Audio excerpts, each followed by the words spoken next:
Vada mina õlen Avinurmes võsa vieres sirgund, võsavitsan vianad minu kannikale kirju. Suurem peagu läks ja vaev kõik vett vedama, sest see Avinurme mees ei anna parkida. Suurem peagu läks ja vaev kõik vett vedama, sest see Avinurme mees ei anna parkida. Öeldi mulle, et kaua sina metsalinden olid, võta parem koolikott ja kobi ära kooli. Pärast kõiki teadusi ja vigurisi tead, ega Avinurme mehel põle oina pea. Pärast kõiki teadusi ja vigurisi tead, ega Avinurme mehel põle oina pea. Avinurme kooliaegu teadusi sain hulga, susiks mõistsin teha iga padruni ja pulga. Avisid sain silmuse kui västraga. Minu lapsepõlve alguseks võib lugeda 1920. aasta oktoobrikuud. Minu juhiks ja minus toimuvate ürituste eestvedajaks oli Klavira Korsakova. Elu olulisemad aastad möödusid vallamaja teisel korrusel. Peagi sain ma endale uue juhi, Oskar Kase. Härra Oskar Kase üritas anda endast kõik, et mind suurendataks. Aga kahjuks see ei õnnestunud. Tema ideid takistas raske aeg ning majanduskriisist tulenev kitsikus. Aastal 1928, kui mu naaber Maatsimaa kool ära põles, toodi sealsed õpilased siia, minu juurde, kuid ega seegi päästnud mind kitsikusest. Vahetult enne teist maailmasõda koostas arhitekt uute kivikoolimajade eelkavandid. Üks neist pidi tulevikus asendama Piilsi koolimaja ja teisest oleks saanud uus mina. Kahjuks aga jäigi see idee ideeks, sest sõja tõttu jäid minuga tehtavad plaanid pooleli. Kannatasime vaesuses.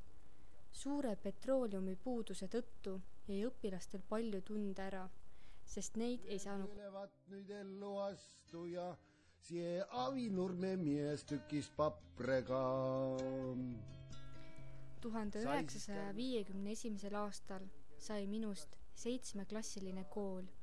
Tänu sellele anti kogu vallamaja hoone minu käsutusse. Peale sõda ja suurt petrooleumi nappust tahtis uus direktor Aili Mägi minusse elektri paigaldada. Muidugi tema tahtmine sai ka teoks. Aastal 1955 alustatigi ning juba 1957. aastal oli kõik lõpule viidud. 1961. aastal jäi vallamaja minu jaoks siiski kitsaks.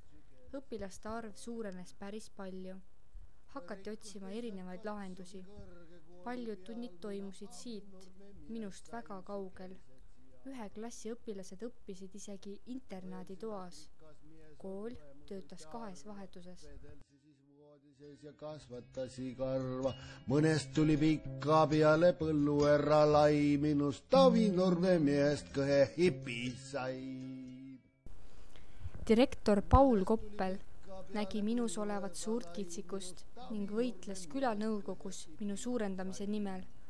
Aastal 1966 võeti otsus vastu ning peatselt, juba 1967. aastal alustati minu uue hoone ehitusega. Nurgakivi asetus toimus 25. mail 1968. aastal. Ehitus edenes olenemata probleemidele visalt. Ühtäkki otsustati mind 1 korruse asemel 2-kordseks ehitada, sest kehtestati üldine kohustuslik keskharidus. Tekkis vajadus suuremate ruumide järele. Minu hoone avasime koos direktor Vilma Raimetsaga. Sellest on jäädvustatud ka üks videoklipp. Olen rännanud ju aastaid, see on mu elu, millest pean. Oled hulkur, mõni ütleb, mida sa mu elust tead. Vahel väsinud jällegi, siiski uueks rännuks valmis taas.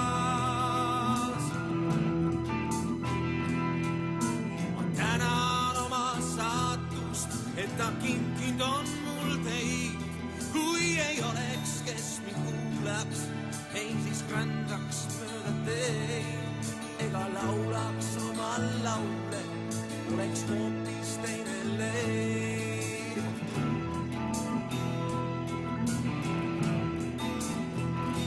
Siin ma lähen, olen valinud teid. Siin ma lähen, taas möödub päev.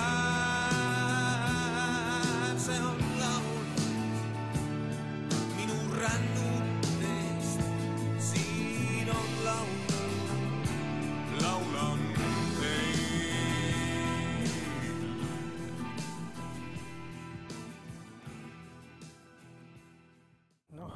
Mina alustasin kooliteed 73. aastal. Elasin Avinurmes, Soornoja lähistel. Seda maja enam ei ole muidugi. On maakoht siin, ainult maad ja metsad natuke. Ja 8 aastat ma siin koolis käisin. Minu koolimaja esimene klass oli selles punas vanas majas. Ja siis ülejäänud aastad oli praeguse selle baari kõrval oli üks puithoone, kunagine vallamaja, kui ma õieti mõtlen. Ja siis, kui ma lõpetasin, siis maja lammutati ära ja sinna taha ehitati õpetajate maja, nagu ma tean. Ja siis oli see koolielu, siin käisid niisugused mängud, see kooliajas. Kooliajad oli seal, me käisime lippude mäng oli üks ja igasugu peitused ja jooksumängud ja pallimängud igasugused, mis olid võrkpallid, jalgpallid, korvpalli eriti mängitada ikkagi midagi oli jah. Ja eks siis olid klassiõhtusi, vedasime siin Toomiga virma. Kõige esimene klass oli mu klassi juurde Jalakailse jah. Siis oli mul Toomiga virve peale 5. juba või 5. hakkas kuni lõpuni. Õpetajad olid siin Tammeevid ja Kopli Paulid ja Kopli Juta oli matemaatikaõpetaja ja Väediriina oli kehaliskasvatusõpetaja meil. Võimestunnid olid seal suures saalis, kus praegu ma tean sööklan vist. Ega seal oligi õpetajate tuba sama, ega seal eriti mingisugused, no ma ei tea, tantsuringid, näiteringid olid, ega siin muud midagi sel ajal ei olnudki minu teada. Et ega need võimalused olid käsised, nagu nad olid jah, praegusega ei saa võrreldagi. Enne meid oli üks liitklass, minust aasta ees, need olid liitklass, nemad õppisid selles vanas kultuurimajas. Ja ma tean, minu vend ja õde, kui siin käisid, siis oli ka suur klass neil. Eksid jah, sai kooliajas Raksus käia ja direktor siis püüdis meid kinni ja kirjutas nimesi üles. Õuno ja Marju sai siin suvevaheajal käia nagu näppamas. Eks siin rohkem nagu eriti ei teagi. Eks siin sai kunagi suitsu proovitud ja salaja ja vahele jäädud ja niisugused väiksed asjad ikka olid jah.